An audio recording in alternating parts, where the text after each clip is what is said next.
ਚੱਕਿਆ ਸਟੈਪ ਸਦਾ ਠੂਸ ਯਾਰ ਨੇ ਥੋਮਸ ਦੇ ਵਾਂਗੂ ਦੁਨੀਆ ਏ ਮੰਨਦੀ।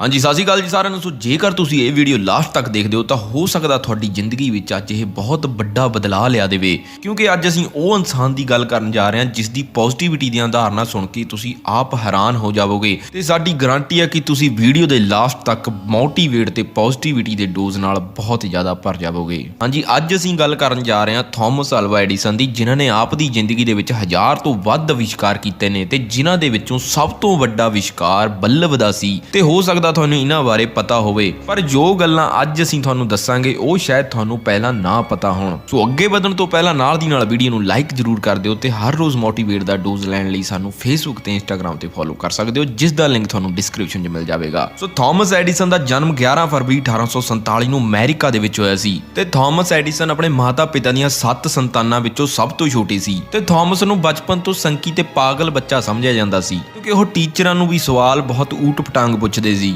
ਜਿਵੇਂ ਕਿ ਕਲਾਸ ਦੇ ਵਿੱਚ ਬੈਠੇ ਬੈਠੇ ਜੇ ਬਿਲਡਿੰਗ ਗਿਰ ਜੇ ਤਾਂ ਕੀ ਹੋ ਸਕਦਾ ਹੈ ਤੇ ਬਲੈਕ ਕਲਰ ਬਲੈਕ ਕਿਉਂ ਆ, ਤੇ ਇਸ ਕਰਕੇ ਬਾਹਰ ਦੇ ਲੋਕ ਇਹਨਾਂ ਨੂੰ ਪਾਗਲ ਸਮਝਦੇ ਸੀ ਤੇ ਘਰ ਇਹਨਾਂ ਦੀਆਂ ਬਹੁਤ ਜ਼ਿਆਦਾ ਸ਼ਿਕਾਇਤਾਂ ਆਉਂਦੀਆਂ ਸੀ ਤੇ ਅਸਲ ਦੇ ਵਿੱਚ ਵੀ ਉਹ ਥੋੜਾ ਵੀਕ ਸੀ ਤੇ ਜੋ ਉਹ ਪੜ੍ਹਦੇ ਸੀ ਉਹ ਉਹਨਾਂ ਨੂੰ ਯਾਦ ਨਹੀਂ ਰਹਿੰਦਾ ਸੀ, ਜਿਵੇਂ ਕਿ ਤੁਸੀਂ ਤਾਰੇ ਜ਼ਮੀਨ ਫਿਲਮ ਵਿੱਚ ਇੱਕ ਬੱਚਾ ਦੇਖਿਆ ਹੋਵੇਗਾ। ਤੇ ਥਾਮਸ ਹਰ ਇੱਕ ਚੀਜ਼ ਦੇ ਪਿੱਛੇ ਛੁਪੇ ਰਾਜ਼ ਨੂੰ ਜਾਣਨ ਵਿੱਚ ਬਹੁਤ ਜ਼ਿਆਦਾ ਇੰਟਰਸਟ ਰੱਖਦੇ ਸੀ ਤੇ ਉਹ ਕਹਿੰਦੇ ਸੀ ਕਿ ਜੇਕਰ ਪੰਛੀ ਉੜ ਸਕਦੇ ਨੇ ਤੇ ਮਨੁੱਖ ਕਿਉਂ ਨਹੀਂ ਉੜ ਸਕਦਾ। ਤੇ ਇੱਕ ਦਿਨ ਉਹਨਾਂ ਨੇ ਕਿਤੇ ਸੁਣਿਆ ਕਿ ਪੰਛੀ ਕੀੜੇ ਖਾਂਦੇ ਨੇ ਤੇ ਉਹਨਾਂ ਨੇ ਜਾ ਕੇ ਕੀੜੇ ਇਕੱਠੇ ਕੀਤੇ ਤੇ ਕੀੜਿਆਂ ਦਾ ਘੋਲ ਬਣਾਇਆ ਤੇ ਆਪਣੇ ਦੋਸਤ ਨੂੰ ਪਿਲਾ ਦਿੱਤਾ ਤੇ ਦੋਸਤ ਉੜਿਆ ਤਾਂ ਨਹੀਂ ਪਰ ਉਹ ਬਿਮਾਰ ਹੋ ਗਿਆ। ਤੇ ਉਸ ਤੋਂ ਬਾਅਦ ਫਿਰ ਥਾਮਸ ਦੀ ਚੰਗੀ ਤਰ੍ਹਾਂ ਕਟਾਈ ਹੋਈ ਤੇ ਉਸ ਤੋਂ ਬਾਅਦ ਉਹਨਾਂ ਦੀ ਟੀਚਰ ਨੇ ਉਹਨਾਂ ਨੂੰ ਇੱਕ ਚਿੱਠੀ ਦਿੱਤੀ ਕਿ ਇਹ ਚਿੱਠੀ ਸਿਰਫ ਆਪਣੀ ਮਾਂ ਨੂੰ ਦੇਵੀਂ ਜਾ ਕੇ। ਤੇ ਜਦੋਂ ਉਹ ਚਿੱਠੀ ਉਹਨਾਂ ਨੇ ਆਪਣੀ ਮਾਂ ਨੂੰ ਦਿੱਤੀ ਤੇ ਉਹਨਾਂ ਦੀ ਮਾਂ ਦੀਆਂ ਅੱਖਾਂ ਵਿੱਚ ਪਾਣੀ ਆ ਗਿਆ ਤੇ ਜਦੋਂ ਐਡੀਸਨ ਨੇ ਪੁੱਛਿਆ ਕਿ ਇਹਦੇ ਵਿੱਚ ਕੀ ਲਿਖਿਆ ਹੈ ਤਾਂ ਉਹਨਾਂ ਦੀ ਮਾਂ ਨੇ ਕਿਹਾ ਕਿ ਇਹਦੇ ਵਿੱਚ ਲਿਖਿਆ ਕਿ ਤੁਹਾਡਾ ਬੱਚਾ ਬਹੁਤ ਜ਼ਿਆਦਾ ਹੁਸ਼ਿਆਰ ਹੈ ਤੇ ਉਹ ਇੱਕ ਜੀਨੀਅਸ ਤੋਂ ਘੱਟ ਨਹੀਂ ਹੈ, ਪਰ ਸਾਡਾ ਸਕੂਲ ਲੋ ਲੈਵਲ ਦਾ ਹੈ ਤੇ ਟੀਚਰ ਵੀ ਇੰਨੇ ਟ੍ਰੇਨਡ ਨਹੀਂ ਆ ਜੋ ਤੁਹਾਡੇ ਬੱਚੇ ਨੂੰ ਪੜ੍ਹਾ ਸਕਣ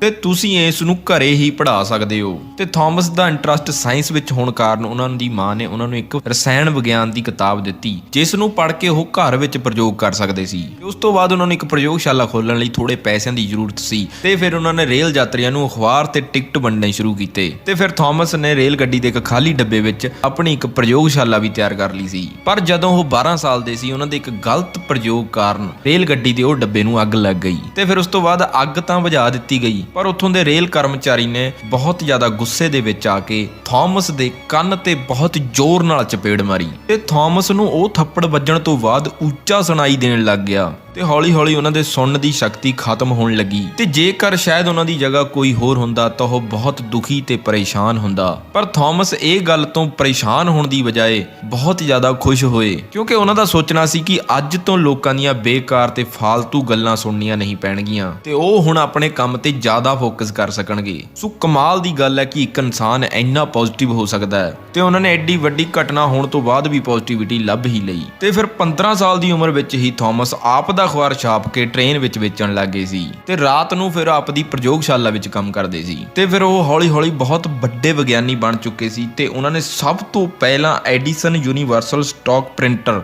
ਬਣਾਇਆ ਸੀ ਤੇ ਜਿਸ ਨੂੰ ਉਹ ਵੇਚਣ ਵਿੱਚ ਕਾਮਯਾਬ ਹੋ ਚੁੱਕੇ ਸੀ। ਤੇ ਜਦੋਂ ਉਹਨਾਂ ਨੂੰ ਪਤਾ ਲੱਗਿਆ ਕਿ ਉਹਨਾਂ ਦੇ ਪ੍ਰਿੰਟਰ ਦੀ ਕੀਮਤ $5000 ਆ ਤਾਂ ਉਹ ਸਿਰਫ ਉਸ ਨੂੰ $3000 ਵਿੱਚ ਵੇਚਣ ਲਈ ਤਿਆਰ ਹੋ ਗਏ ਸੀ, ਪਰ ਕਿਸੇ ਨੇ ਉਸ ਨੂੰ $40000 ਦੇ ਵਿੱਚ ਖਰੀਦ ਲਿਆ ਤੇ ਅੱਜ ਦੇ ਹਿਸਾਬ ਨਾਲ ਉਹ ਪ੍ਰਿੰਟਰ ਦੀ ਕੀਮਤ $7,50,000 ਆ ਤੇ ਇੰਡੀਆ ਦਾ 5 ਕਰੋੜ ਰੁਪਈਆ। ਤੇ ਉਹ ਸਮੇਂ ਦੇ ਹਿਸਾਬ ਨਾਲ ਇਹ ਇੰਨੀ ਵੱਡੀ ਰਕਮ ਸੀ ਕਿ ਜਿਹਨੂੰ ਸੁਣ ਕੇ ਐਡੀਸਨ ਬੇਹੋਸ਼ ਹੋਣ ਵਾਲੇ ਸੀ। ਤੇ ਇਸ ਤੋਂ ਬਾਅਦ ਉਹਨਾਂ ਦੀ ਕਾਮਯਾਬੀ ਦਾ ਸਫ਼ਰ ਸ਼ੁਰੂ ਹੋ ਗਿਆ ਤੇ ਇਸ ਤੋਂ ਬਾਅਦ ਉਹਨਾਂ ਨੇ ਇੱਕ ਤੋਂ ਇੱਕ ਅਵਿਸ਼ਕਾਰ ਕੀਤਾ ਤੇ ਸਭ ਤੋਂ ਵੱਡਾ ਅਵਿਸ਼ਕਾਰ ਉਹਨਾਂ ਦਾ ਬਲਬ ਦਾ ਸੀ। ਤੇ ਤੁਸੀਂ ਕਦੇ ਸੋਚਿਆ ਕਿ ਬਲਬ ਕਿਵੇਂ ਬਣਿਆ ਹੋਵੇਗਾ? ਪਰ ਅਸਲ ਵਿੱਚ ਸਾਡੇ ਕੋਲ ਇੰਨਾ ਸੋਚਣ ਦਾ ਵਕਤ ਹੀ ਨਹੀਂ ਹੈ। ਪਰ ਥਾਮਸ ਐਡੀਸਨ ਨੇ ਬਿਜਲੀ ਦਾ ਬਲਬ ਬਣਾਉਣ ਲਈ 10,000 ਤੋਂ ਵੱਧ ਵਾਰ ਸਫਲਤਾ ਪ੍ਰਾਪਤ ਕੀਤੀ, ਪਰ ਉਹ ਕਦੇ ਵੀ ਪਰੇਸ਼ਾਨ ਨਹੀਂ ਹੋਏ, ਕਿਉਂਕਿ ਉਹ ਕਹਿੰਦੇ ਸੀ ਕਿ ਅਸੀਂ ਬਿਜਲੀ ਨੂੰ ਇੰਨਾ ਸਸਤਾ ਬਣਾ ਦੇਵਾਂਗੇ ਕਿ ਸਿਰਫ ਆਪਣੇ ਸ਼ੌਂਕ ਲਈ ਹੀ ਅਮੀਰ ਲੋਕ ਮੋਮਬੱਤੀ ਬਾਲਣਗੇ। ਤੇ ਫਿਰ ਉਹਨਾਂ ਨੇ ਆਪਣੀ 32 ਸਾਲ ਦੀ ਉਮਰ ਦੇ ਵਿੱਚ ਬਲਬ ਦਾ ਅਵਿਸ਼ਕਾਰ ਕਰ ਦਿੱਤਾ ਸੀ ਤੇ ਫਿਰ 21 ਅਕਤੂਬਰ 1879 ਨੂੰ ਸਭ ਤੋਂ ਪਹਿਲਾ ਬਲਬ ਸੀ ਜੋ ਸਾਰਾ ਦਿਨ ਬਲਦਾ ਰਿਹਾ ਤੇ ਦੂਰ ਦੂਰ ਤੋਂ ਬਹੁਤ ਸਾਰੇ ਲੋਕ ਇਸ ਨੂੰ ਦੇਖਣ ਆ ਰਹੇ ਸੀ, ਕਿਉਂਕਿ ਇਹ ਉਸ ਸਮੇਂ ਚਮਤਕਾਰ ਤੋਂ ਘੱਟ ਨਹੀਂ ਸੀ। ਜਿਵੇਂ ਕਿ ਜਦੋਂ ਇਹ ਇੰਡੀਆ ਆਇਆ ਸੀ ਤਾਂ ਉਦੋਂ ਬਹੁਤ ਸਾਰੇ ਲੋਕ ਇਸ ਨੂੰ ਫੂਕ ਮਾਰ ਕੇ ਬੰਦ ਕਰਨ ਦੀ ਕੋਸ਼ਿਸ਼ ਕਰਦੇ ਰਹੇ ਤੇ ਇਸ ਤੋਂ ਬਾਅਦ ਬਾਅਦ ਉਹਨਾਂ ਨੇ ਕਿਹਾ ਕਿ ਮੈਂ ਬੱਲਬ ਬਣਾਉਣ ਦੇ ਵਿੱਚ 10,000 ਵਾਰ ਨਾ ਕਾਮਯਾਬ ਨਹੀਂ ਹੋਇਆ,